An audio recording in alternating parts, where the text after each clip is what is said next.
Shalom, Assalamualaikum warahmatullahi wabarakatuh. Om Swastiastu, Namo Buddhaya, Salam Kebajikan. Perkenalkan, nama saya Gabriela Sorongan dari kelas A1 Keperawatan semester 6 dengan NIM 2114201114. Pada video kali ini, saya akan memenuhi tugas ujian tengah semester dari Nurse Olvin Manengkeris Kepemkep, mata kuliah keperawatan gawat darurat. Pada video kali ini, saya akan memaparkan tentang tingkat kesadaran, skala GCS, dan triase. Nah, dalam keperawatan gawat darurat, penilaian tingkat kesadaran, skala GCS, dan triase adalah aspek yang sangat penting untuk menentukan prioritas penanganan pada pasien. Yang pertama yaitu tingkat kesadaran. Tingkat kesadaran mengacu pada sejauh mana seseorang mampu merespon terhadap rangsangan dari lingkungan. Tingkat kesadaran diklasifikasikan ke dalam beberapa kategori. Yang pertama yaitu sadarkan diri, pasien sepenuhnya sadar dan waspada, mampu berinteraksi dengan lingkungan sekitar dengan normal. Yang kedua, mengantuk. Pasien cenderung tertidur tetapi tetap dapat dengan mudah dibangunkan dan merespon dengan cepat. Yang ketiga yaitu kebingungan. Pasien bingung dan mungkin tidak sepenuhnya menyadari waktu, tempat, dan juga orang. Yang keempat yaitu koma. Pasien tidak dapat dibangunkan dan tidak merespon rangsangan eksternal. Selanjutnya, skala Glasgow Coma Scale atau GCS digunakan untuk menilai tingkat kesadaran seseorang, khususnya setelah cedera kepala. Nah, skala ini terdiri dari 3 komponen. Yang pertama yaitu pembukaan mata atau eye opening, dinilai dari 1 hingga 4. Yang pertama yaitu tidak membuka mata sama sekali. Yang kedua, membuka mata saat diberi rangsangan nyeri. Yang ketiga, membuka mata saat diberi rangsangan suara. Yang keempat, membuka mata spontan.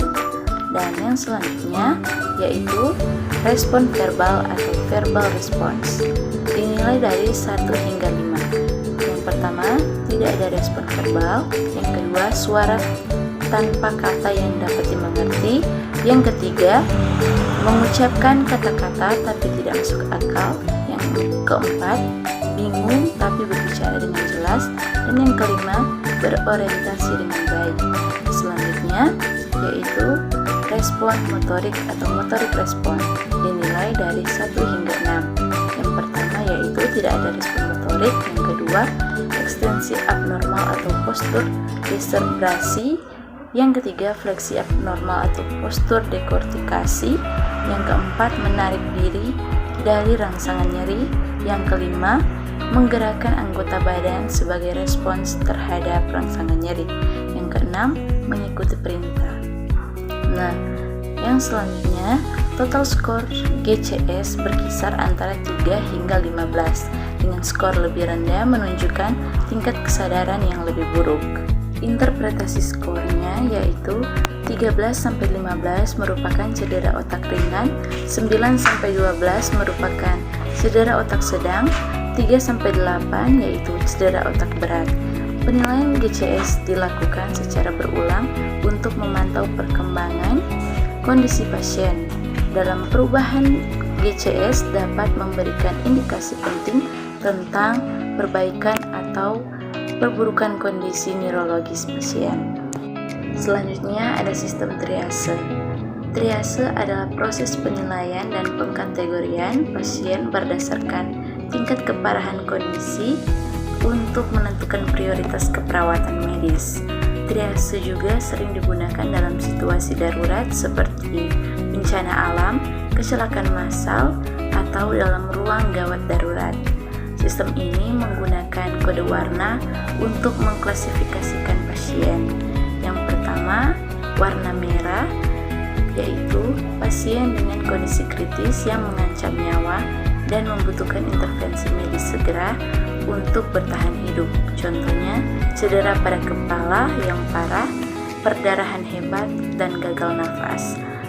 Selanjutnya yang kedua yaitu warna kuning, pasien dengan kondisi serius yang membutuhkan perawatan medis cepat, tetapi tidak seketika mengancam nyawa.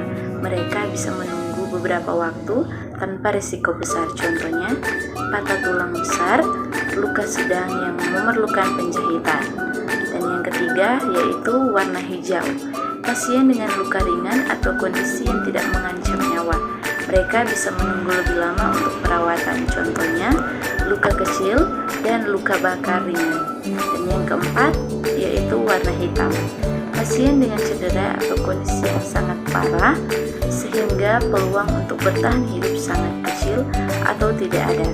Dalam konteks bencana besar, perawatan untuk mereka biasanya terbatas pada kenyamanan, contohnya trauma ekstrim. Sistem triase dengan kode warna ini membantu tenaga medis dalam mengelola sumber daya secara efisien dan memastikan bahwa mereka paling membutuhkan perawatan segera dan mendapatkannya terlebih dahulu.